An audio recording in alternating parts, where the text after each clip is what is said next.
Assalamualaikum warahmatullahi wabarakatuh. Selamat pagi anak-anak. Kita hari ini akan belajar tema 2, udara bersih bagi kesehatan, subtema 1, cara tubuh mengolah udara bersih, pembelajaran 1. Dayu dan ikan hias. Dayu memelihara banyak ikan hias berjenis ikan maskoki. Ikan-ikan hias itu dipelihara dalam sebuah akuarium. Setiap hari, Dayu memberi makan ikan-ikannya. Dayu juga rutin membersihkan akuarium, lalu mengganti airnya dengan air bersih. Kegiatan itu ia lakukan seminggu sekali. Dayu senang melihat ikan-ikan di dalam akuarium berenang ke sana kemari. Dayu memperhatikan saat mulut ikan-ikan itu terbuka dan menutup. Seolah-olah ikan-ikan itu selalu menelan air. Dayu bertanya-tanya apa yang dilakukan ikan-ikan itu. Nah, di sini ada peta pikiran dari teks Dayu dan ikan hias. Yang pertama, ada pertanyaan apa nama jenis ikan hias yang dipiara. Yang kedua, siapa yang memiara ikan hias. Yang ketiga, di mana ikan hias itu dipiara. Yang keempat, kapan ikan hias itu diberi makan. Yang kelima, kapan akuarium dibersihkan. Yang keenam, apa yang diperhatikan Dayu saat melihat ikan-ikan hiasnya. Nah, kalian isi peta pikiran yang ada di buku ya.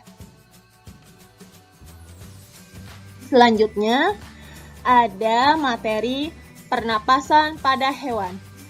Seperti manusia, hewan juga bernapas untuk mengambil oksigen dan membuang karbon dioksida. Namun, sistem pernapasan pada hewan berbeda dari manusia. Bahkan, sistem pernapasan pada hewan pun berbeda-beda sesuai jenisnya. Berikut sistem pernapasan pada beberapa jenis hewan. Yang pertama, alat dan sistem pernapasan pada cacing tanah atau permes. Cacing tidak mempunyai alat pernapasan khusus. Cacing bernapas melalui permukaan kulit. Kulit cacing selalu basah dan berlendir untuk memudahkan penyerapan oksigen dari udara. Oleh karena itu, cacing menyukai tempat lembab untuk menjaga supaya kulit tubuhnya selalu basah dan berlendir. Di bawah permukaan kulit cacing yang tipis, terdapat pembuluh udara. Saat udara masuk melalui kulit, oksigen diikat oleh darah. Pada darah, cacing terkandung hemoglobin sehingga mampu mengikat oksigen. Oksigen yang diikat oleh hemoglobin lalu diedarkan ke seluruh tubuh. Zat sisa pembakaran berupa karbon dioksida dan uap air dikeluarkan dari tubuh juga melalui permukaan kulit. Yang kedua, alat dan sistem pernapasan pada serangga atau insekta. Seperti hewan lain, serangga bernapas dengan menghisap oksigen dan melepaskan karbon dioksida. Namun, alat pernapasan serangga berbeda dengan hewan lain. Alat pernapasan serangga berupa trakea, yaitu sistem tabung yang memiliki banyak percabangan di dalam tubuh. Percabangan trakea disebut trakeola.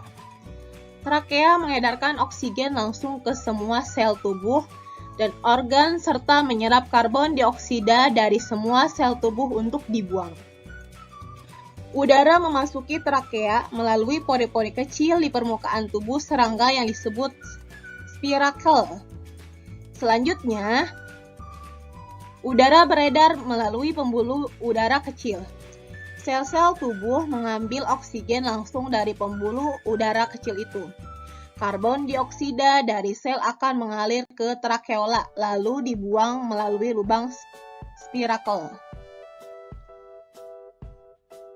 Yang ketiga, alat dan sistem pernapasan pada ikan atau pisces. Semua makhluk hidup, termasuk ikan, memerlukan oksigen supaya tetap hidup. Pengambilan oksigen ini melalui proses pernapasan yang melibatkan organ pernapasan. Ikan bernapas dengan organ khusus mirip saringan yang disebut insang. Insang berbentuk lembaran tipis berwarna merah muda dan selalu lembab.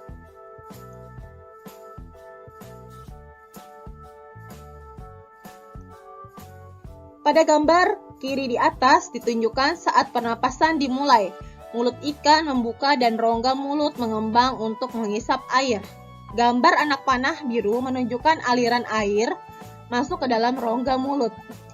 Gambar sebelah kanan menunjukkan saat berikutnya mulut ikan menutup dan tutup ingsan membuka.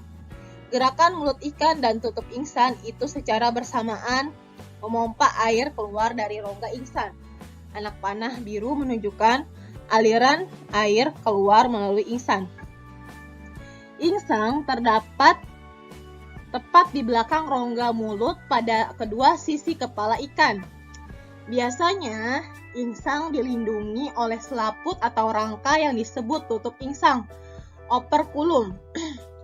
Di balik tutup insang ini terdapat 4 deret insang yang saling bertumpang tindih. Pada insang terdapat pembuluh darah halus. Pembuluh darah itu dapat menyerap oksigen yang terkandung dalam air dan melepaskan karbon dioksida dari darah. Insang juga berfungsi sebagai alat pengeluaran garam-garam dan sebagai penyaring makanan. Untuk memperoleh cukup oksigen, mulut ikan dan insang bekerja bersama-sama seperti pompa isa air. Pertama-tama, tutup insang menutup. Secara bersamaan, mulut terbuka dan dinding mulut mengembang. Saat itulah air terisap masuk. Kedua, rongga mulut menyempit dan mulut menutup. Secara bersamaan, tutup insang terbuka. Akibatnya, air keluar dari mulut dan melewati insang. Saat itulah oksigen dari dalam air terserap dan karbon dioksida dikeluarkan. Yang keempat, alat dan sistem pernapasan pada hewan amfibi. Katak termasuk hewan amfibi, yaitu hewan yang hidup di darat dan di air. Saat masih berupa kecebong, katak hidup di dalam air dan bernapas menggunakan insang. Insang kecebong terletak di luar tubuh dan terdiri atas lembaran-lembaran kulit halus mengandung kapiler darah.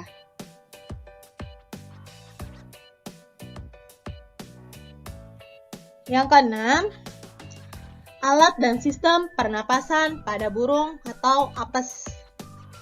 Burung bernapas dengan sepasang paru-paru. Paru-paru burung terletak di dalam rongga dada. Udara yang mengandung oksigen masuk melalui lubang hidung pada pangkal paruh sebelah atas. Selanjutnya, udara masuk ke pembuluh darah yang disebut trakea. Dari trakea, udara sebagian masuk ke paru-paru dan sebagian lagi masuk ke kantong udara. Burung menghirup udara sebanyak-banyaknya saat tidak terbang. Sebaliknya, saat terbang, burung tidak menghirup udara. Udara diembuskan dari kantong udara ke paru-paru.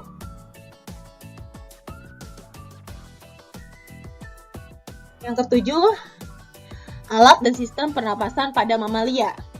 Mamalia adalah jenis hewan yang menyusui anaknya. Ada 2 jenis mamalia, yaitu mamalia darat dan mamalia air.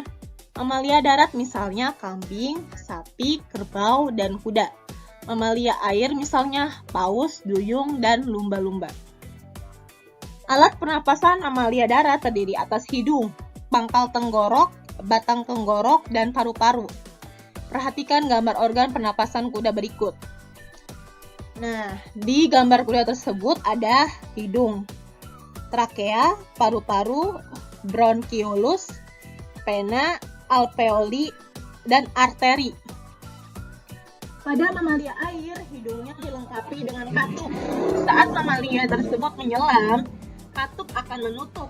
Sebaliknya, saat mamalia tersebut muncul ke permukaan air, katup terbuka.